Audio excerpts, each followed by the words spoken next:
Clay responds to every touch that you make. It gives you the opportunity to make something more of it. You're turning mud, clay, into something that's real. The process is really magical. One of my first earliest memories is making art, and I've always made art. It's just part of who I am and how I think.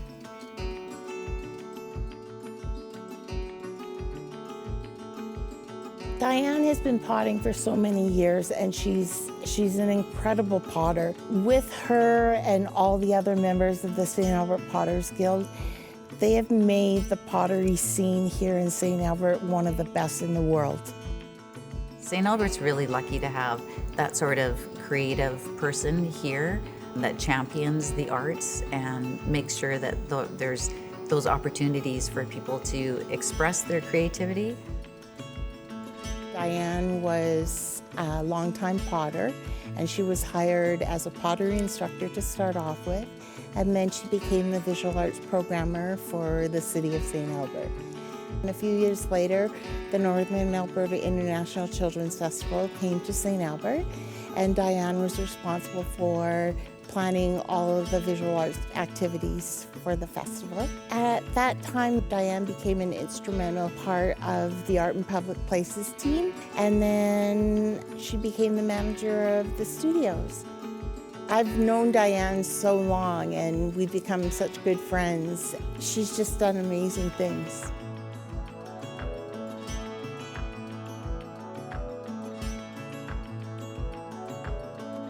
I make a lot of functional art, most of it is, and throughout most of my pottery career and when I was teaching functional wear.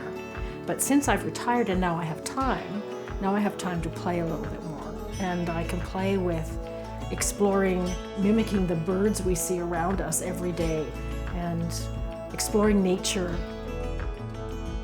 One thing that I find inspiring about Diane is that she's always made time to do her potting. To be that dedicated to your craft is something really special.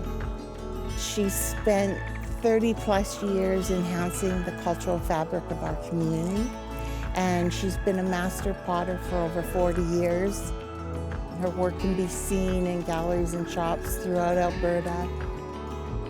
She has a big heart. She's a great listener.